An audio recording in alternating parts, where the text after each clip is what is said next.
Hello students, in last video we have already shared our unit 2, that is business finance, and we have already discussed meaning of business finance, features and its importance. In this video we are talking about sources of finance for different types of business firms. Okay, so for different types of business firms हमारे sources of finance क्या हैं? So the term capital refers to the investment made in an enterprise for the purpose of earning profits. In business, capital is required for both production as well as distribution of goods and services. Capital requirements differ according to the nature and size of business. ये एक introduction part है. Try किया करो आप अपने answers में हमेशा ऐसे पहले एक कुछ भी 1 सेंटेंस और 2 सेंटेंसेस इंट्रोडक्शन दो that what you are gonna write below. Okay, so the term capital क्या रेफर करती है? जो भी एक बिजनेस ने, एंटरप्राइज ने एक इन्वेस्टमेंट डाली है, एक बिजनेस में इन्वेस्ट किया है द अमाउंट ऑफ मनी, किस पर्पज़ के लिए? To earn profits. And in business capital is required for both production के लिए भी कैपिटल चाहिए और distribution of goods and services के लिए भी कैपिटल चाहिए आपको. ठीक है, और जो कैपिटल की रिक्वायरमेंट्स हैं वो डिफ़र करती हैं कैसे? नेचर और साइज ऑफ बिजनेस पे. अब हम बात करेंगे different types of business firms के लिए सोर्सेज ऑफ कैपिटल क्या हैं. सबसे पहले capital for sole proprietorship business, capital for partnership firm and then capital for joint stock company. ये बहुत इंपॉर्टेंट टॉपिक्स हैं. ठीक है, फिर भी इस चैप्टर का जो सबसे इंपॉर्टेंट टॉपिक होगा वो मैं आपको स्पेशली बता दूंगी. ठीक है, बट ये ऐसा टॉपिक है जो अभी हम डिस्कस करने वाले हैं. इससे एक क्वेश्चन फॉर श्योर आएगा एग्जाम में, 1 से 2 क्वेश्चन. ठीक है, ज़्यादा मार्क्स का नहीं आएगा बट आएगा ज़रूर इससे क्वेश्चन. सबसे पहले हम बात कर रहे हैं sources of finance for sole proprietorship. क्या है हमारे major sources? Owners fund, borrowed funds and operational credit. Okay, अब इनको हम सारे तरीकों को, अब हम सारे टाइप्स को अब हम डिटेल में पढ़ते हैं. सबसे पहले है in a sole proprietorship the business and the owner are considered a single legal entity. Sole proprietorship का मतलब क्या है कि एक ही सिंगल पर्सन है जो बिजनेस को ओन करता है, जो बिजनेस को रन कर रहा है. तो इसमें क्या है, बिजनेस और ऑनर जो होते हैं वो सिंगल लीगल एंटिटी कंसीडर होते हैं. इसमें अलग अलग लीगल एंटिटी नहीं होता है. Because the owner has unlimited liability. अब अगर सिंगल लीगल एंटिटी है तो क्या है, वो अनलिमिटेड लायबिलिटी है ऑनर की. The requirements and sources of capital are usually more limited compared to larger corporations. क्या कह रहे हैं? रिक्वायरमेंट और सोर्सेज ऑफ कैपिटल क्या हो जाते हैं? लिमिटेड हो जाते हैं. ठीक है, क्योंकि उसकी लाइबिलिटी अनलिमिटेड होगी. इसका मतलब क्या है? लाइबिलिटी अनलिमिटेड हो गई कि अगर बिजनेस कल को लॉसेस में चला जाता है या उसको किसी को पैसे वापस करने हैं तो जो उसकी पर्सनल प्रॉपर्टी है ना वो भी एलिजिबल होती है वो पैसे वापस करने के लिए. ठीक है, तो this is called unlimited liability. अब इसके सोर्सेज क्या हैं? इसमें फर्स्ट सोर्स है हमारा personal savings. The primary source of capital the owner invest is their own accumulated wealth to start the venture. ठीक है, अब उसकी खुद की पर्सनल सेविंग सबसे पहला सोर्स ऑफ कैपिटल है कि वो इन्वेस्ट कैसे करता है. नेक्स्ट है loans from friends and relatives. अब मेरे अपने पैसे मैंने लगा लिए, मैं क्या करूँगी? अपने फ्रेंड्स, अपने रिलेटिव से पैसे मांगूंगी. A common source for small businesses. These loans are often informal and may have flexible repayment terms. Okay, informal है बट आपको अगेन फ्लेक्सिबल रीपेमेंट टर्म्स पे है, बट ये लोन है बिजनेस के लिए. नेक्स्ट है, अब मैंने रिलेटिव से मांग लिया, फ्रेंड्स से कर लिया लोन अरेंज. सेकंड में क्या करूँगी? बैंक्स के पास जाऊँगी. Bank loans and micro finance. Sole traders can approach commercial banks for small business loans और term loans. In India schemes like Mudra loans are specifically designed for such entrepreneurs. Okay, अब India में क्या है? मुद्रा है और ऐसी बहुत सारी लोन स्कीम्स हैं जो इंडियन गवर्नमेंट प्रोवाइड करती है एंटरप्रेन्योर्स को. ठीक है, स्मॉल बिजनेस लोन्स के लिए. Next is trade credit. Trade creditors, this is a crucial source where suppliers allow the proprietor to buy raw materials or stock now and pay for them after 30 to 90 days. Trade credit इसके नाम से ही पता चल रहा है. मतलब क्या है कि ये crucial source है. मतलब इसमें क्या है, suppliers ना allow कर देते हैं एक business firm को कि ठीक है आप हमारे से raw material और stock अभी ले लो और हमें बाद में पे कर देना. 30 days के बाद, 90 days के बाद, एक certain period के बाद आप हमें पे कर सकते हो. Trade credit नाम से ही पता चल रहा था. Next is ploughing back of profits. Ploughing back of profits का मतलब क्या है? As the business earns money the owner reinvest a portion of the net profit back into the business to fund growth. सारा profit नहीं वो खर्च कर देते हैं, वो क्या करते हैं, नेट प्रॉफिट का कुछ पोर्शन जो है अपने बिजनेस में ही वापस लगा देते हैं टू फंड ग्रोथ. ठीक है, सॉरी मेरा डॉगी है पीछे, हिज नेम इज़ बगीरा और वो थोड़ी मस्ती कर रहा है. ठीक है, तो अब हमने क्या पढ़े, सोल प्रोप्राइटरशिप के sources of capital. Personal savings, वो पहले खुद के पैसे लगाएगा, फिर loan from friends and relatives, then loan from banks and micro finance, then trade credit and then ploughing back of profits. Very easy but very important for from the exam point of view. Next is capital for partnership firm. अब partnership firm आपको पता है क्या है, जिसमें 2 या 2 से ज़्यादा लोग पार्टनरशिप में एक पार्टनरशिप डीड करके बिजनेस मैनेज करते हैं.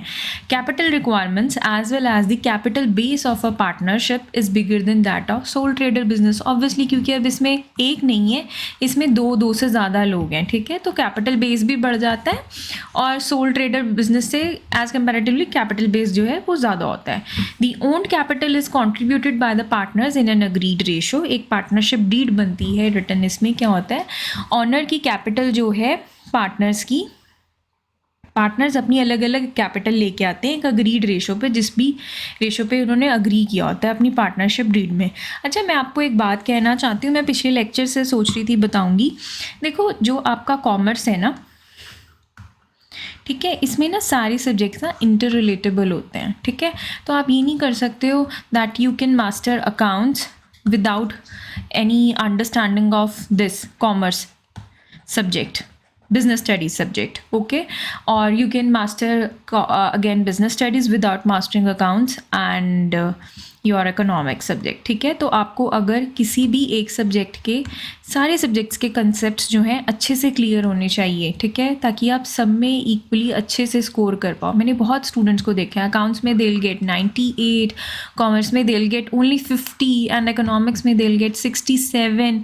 इस तरह से बहुत बच्चों का स्कोर आता है. ठीक है, तो आपको ये गलती नहीं करनी है, आपको सारे सब्जेक्ट्स को इक्वली इंपॉर्टेंस देनी है. ठीक है, पढ़ लोगे इनको अच्छे से तो ये ईजी हो जाएगी आपके लिए ना. अगर आप कॉमर्स की थ्योरी समझ लोगे, थ्योरी, इसका थ्योरेटिकल पोर्शन कर लोगे, तो आपको इकोनॉमिक्स में भी हेल्प करेगा और अकाउंट्स में तो बहुत ज़्यादा हेल्प करेगा. सो बात करते हैं वापस. Retained profits credit to the accounts of partners also constitute a part of owned capital. A partnership firm can also raise loans from commercial banks. अब कहाँ से देखो, इसके सोर्सेज ना इसी पैराग्राफ में ही है. ठीक है, मैंने इसके पॉइंट्स नहीं बनाए बिकॉज इतना ज़्यादा कुछ ज़रूरत नहीं थी इसकी. देखो, सबसे पहले कैपिटल सोर्स क्या हो गया इसका, जो पार्टनर्स खुद लेके आएंगे, ओन्ड कैपिटल होगी उनकी. फिर उसके बाद रिटेन्ड प्रॉफिट्स हो गए. रिटेन्ड प्रॉफिट्स होते हैं वही नेट प्रॉफिट्स का वो पोर्शन जो हम वापस बिजनेस में ग्रो बैक करने के लिए, ग्रोथ के लिए हम इन्वेस्ट कर देते हैं. ठीक है, then a partnership firm can also raise loans. ये भी रेज कर सकती है अपने लोन्स. किससे रेज करेगी loans? From commercial banks and financial institutions, क्योंकि इनको थोड़े लॉन्ग टर्म और बिग लोन्स चाहिए होते हैं. Then sometimes partners also advance loans to the firm. Partners भी लोन्स दे देते हैं अपनी फर्म को. ठीक है, the firm can buy machinery and equipment on instalment और हायर परचेज बेसिस. अब क्या कर सकते हैं, ट्रेड क्रेडिट की तरह हम इसमें क्या कर रहे हैं, बस इसमें स्टॉक्स नहीं है, इसमें मैंने क्या किया, अपनी मशीनरी को ही किस पे ले लिया, लोन पे ले लिया. ठीक है, हायर बेसिस पे, या मैंने हायर कर लिया या मैंने इंस्टॉलमेंट पे ले लिया. नेक्स्ट है, it can obtain short term credit from suppliers of raw materials and finished goods. Again वही ट्रेड क्रेडिट की तरह मैं क्या कर सकती हूँ, शॉर्ट टर्म क्रेडिट ले सकती हूँ अपने स्लैब सप्लायर से रॉ मटेरियल और फिनिश्ड गुड्स के लिए. Okay, so this is very simple. Again next बात करते हैं capital for joint stock company. अब हमने सबसे पहले पढ़ा sole proprietor, then partnership and then joint stock company. A joint stock company generally requires large amount of capital चाहिए. A public company can raise huge capital through issue of shares. In addition to share capital it can utilise retained profits in the form of. देखो, अब ये मैं अलग अलग resources इसमें भी इसी पैराग्राफ में. सबसे पहले क्या है, कह रहे हैं कि requires large amount of capital. ठीक है, जब ज़्यादा अमाउंट ऑफ कैपिटल चाहिए होती है ना, तो इसके लिए हमेशा एक ट्रिक याद रखना, एक बात याद रखना, when ever a company needs large amount of capital वो जनरली क्या करती है, शेयर इशू कर देती है। ठीक है, तो ये इसका फर्स्ट सोर्स ऑफ कैपिटल हो गया। क्या करती है, शेयर्स इशू कर देती है। अब क्या कह रहे हैं, in addition to share capital it can utilise, again क्या यूटिलाइज करेंगे ये, अपने retained profits in the form of reserves. Then again third source क्या हो जाएगा, it can raise borrowed capital through debentures and loans. अगर शेयर कर रही है ना कंपनी इशू, तो वो डिबेंचर्स और लोन्स भी कर सकती है इशू। ठीक है, तो वो डिबेंचर्स और लोन्स रेज कर लेगी। ये यहाँ से इंटर रिलेट कर लेना। पहले याद रखना, जॉइंट स्टॉक कंपनी में लार्ज अमाउंट ऑफ कैपिटल चाहिए। लार्ज अमाउंट ऑफ कैपिटल के लिए क्या करती हैं कंपनीज, शेयर्स इशू कर देती हैं। शेयर्स इशू कर रही हैं तो डिबेंचर्स और लोन्स भी बोरो कर सकती हैं, कैपिटल डिबेंचर्स और लोन्स के थ्रू कैपिटल बोरो कर सकती हैं। उसके बाद रिटेन प्रॉफिट्स तीनों में है। फिर लॉन्ग टर्म लोन्स हैं इसमें short term loans, long term loans, ये भी तीनों में ही पॉइंट्स हैं। ठीक है, long term loans can be obtained from institutionals, financial institutions, and fifth is short term loans are available from commercial banks. Very simple, again very simple topic. ठीक है, तो आज हमने ये चीज़ें कवर की हैं। नेक्स्ट हम बात कर ही लेते हैं फाइनेंशियल प्लानिंग की। वैसे मैंने सोचा था ये नेक्स्ट चैप्टर में बताऊंगी, नेक्स्ट लेसन में। ठीक है, चलो बात करते हैं अब फाइनेंशियल प्लानिंग क्या है। अब हमारी अभी हमने सोर्सेज ऑफ कैपिटल पढ़ा है for different types of business. अब हम बात कर रहे हैं फाइनेंशियल प्लानिंग की।